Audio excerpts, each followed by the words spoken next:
Os direitos sucessórios dos filhos são uma questão fundamental no direito de família, especialmente quando tratamos da transmissão de patrimônio após a morte dos pais. No Brasil, a legislação busca garantir uma divisão justa da herança entre os herdeiros, incluindo os filhos, seja em uniões estáveis, casamentos ou relações extraconjugais. O Código Civil estabelece regras claras sobre quem tem direito à herança e de que maneira esse patrimônio deve ser dividido. Neste vídeo, abordaremos os principais aspectos legais relacionados aos direitos sucessórios dos filhos, explorando as diferentes situações que podem ocorrer e as regras que regem cada uma delas. Antes de aprofundarmos nos direitos sucessórios específicos dos filhos, é importante entender o que significa herança e sucessão. Herança é o conjunto de bens, direitos e obrigações deixados por uma pessoa falecida, que são transmitidos aos herdeiros.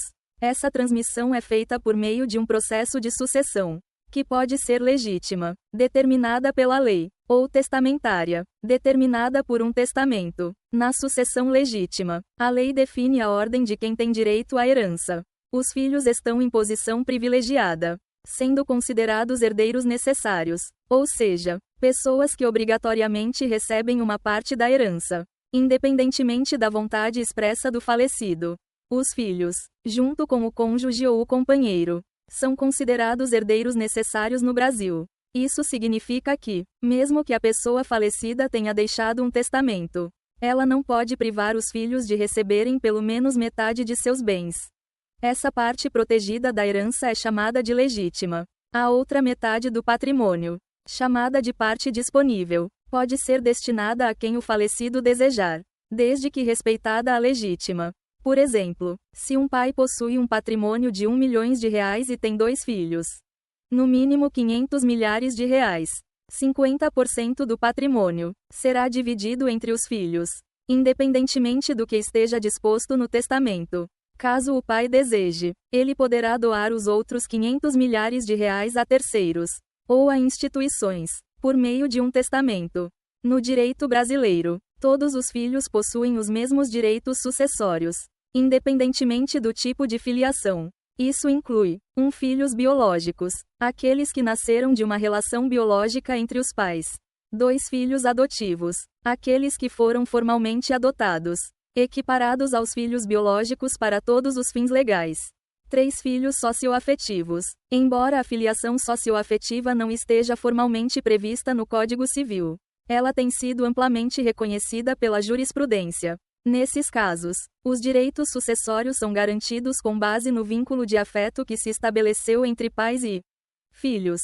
A evolução do direito brasileiro garantiu que os filhos tivessem igualdade de direitos, independentemente de serem nascidos dentro ou fora do casamento. Isso foi um avanço importante, pois até a promulgação da Constituição Federal de 1988, havia uma distinção entre os chamados filhos legítimos, nascidos dentro do casamento, e filhos ilegítimos, fora do casamento ou de relações extraconjugais.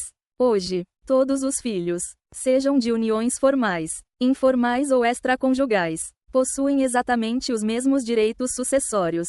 Por exemplo, se uma pessoa falece e deixa filhos tanto de seu casamento atual quanto de um relacionamento anterior, todos os filhos terão direito a uma parte igual da herança. Exemplo: João, casado com Maria, tem 2 filhos com ela e um filho de um relacionamento anterior. Após a morte de João, sua herança será dividida igualmente entre os 3 filhos, independentemente da relação conjugal que João mantinha no momento de sua morte. A união estável é uma forma de relação conjugal que não se formaliza pelo casamento, mas que gera efeitos jurídicos, inclusive em questões sucessórias. Os filhos nascidos de uniões estáveis têm os mesmos direitos sucessórios que aqueles nascidos de casamentos formais. A principal diferença entre casamento e união estável está nos direitos do companheiro sobrevivente. Mas isso não afeta os direitos dos filhos. Independentemente de seus pais serem casados ou estarem em união estável, os filhos têm o mesmo direito de herdar os bens deixados pelo falecido. Os filhos adotivos têm exatamente os mesmos direitos que os filhos biológicos no que diz respeito à herança. A adoção é um ato formal e irrevogável, que cria todos os direitos e obrigações entre pais e filhos, inclusive os direitos sucessórios. Por exemplo, Maria adotou João quando ele tinha 3 anos de idade. Mais tarde, ela teve um filho biológico, Pedro. Quando Maria falece, tanto João quanto Pedro herdarão sua parte da herança de maneira igualitária. Vale destacar que, uma vez adotado, o filho perde qualquer direito à herança de seus pais biológicos, caso estes ainda sejam vivos. O vínculo jurídico é totalmente transferido para a família adotiva. O regime de bens escolhido pelos pais no casamento ou na união estável também pode influenciar a sucessão. No entanto, essa influência recai mais sobre o cônjuge sobrevivente do que sobre os filhos. Por exemplo, no regime de comunhão parcial de bens, os bens adquiridos durante o casamento são considerados patrimônio comum do casal, enquanto os bens adquiridos antes do casamento pertencem individualmente a cada cônjuge. Se um pai falece, os bens adquiridos antes do casamento entram diretamente na herança para serem divididos entre os filhos. Já os bens adquiridos durante o casamento serão divididos inicialmente entre o cônjuge sobrevivente e os herdeiros. Um testamento é um documento que permite que a pessoa determine a destinação de sua parte disponível, aquela que não está reservada para os herdeiros necessários. Entretanto, mesmo que um pai ou mãe deseje, não é possível excluir os filhos da legítima, que é metade do patrimônio. Se o testador deixar no testamento uma cláusula que exclua os filhos da herança ou que destine todo o patrimônio a terceiros, essa cláusula será considerada nula, e os filhos poderão reivindicar judicialmente seu direito à legítima. Exemplo: Carlos decide em seu testamento deixar toda sua herança para uma instituição de caridade, excluindo seus 2 filhos. Após a morte de Carlos, seus filhos poderão entrar com uma ação judicial para garantir que, pelo menos, 50% do patrimônio de Carlos seja dividido entre eles. Os filhos podem, por sua livre vontade, optar por renunciar à herança. A renúncia à herança é um ato formal e irrevogável, que deve ser feito por meio de um documento público. Quando um filho renuncia à herança, sua parte é transferida para os demais herdeiros. Por exemplo, se há 3 filhos e um deles renuncia à herança, a parte renunciada será dividida entre os outros 2. Existem situações excepcionais em que um filho pode ser excluído da herança, o que pode ocorrer por meio de 2 mecanismos legais: indignidade e deserdação. A indignidade ocorre quando o herdeiro comete atos graves contra o falecido, como homicídio, tentativa de homicídio ou falsas acusações de crime. A exclusão por indignidade é declarada judicialmente. A deserdação, por sua vez, ocorre quando o pai ou mãe expressa em seu testamento a vontade de excluir um filho da herança por motivos previstos em lei, como injúria grave, relações ilícitas com madrasta ou padrasto, ou abandono de idosos, assim como a indignidade. A deserdação deve ser confirmada judicialmente. Exemplo: João tenta matar seu pai, Pedro, para acelerar a herança. Pedro sobrevive e move uma ação judicial para declarar João indigno de herdar seus bens. Após o processo judicial, João pode ser excluído da herança de Pedro. Sucessão de bens digitais. Com a crescente importância dos bens digitais, como contas em redes sociais, moedas virtuais, músicas, fotos e outros ativos digitais, o direito à herança também se estendeu para esses bens.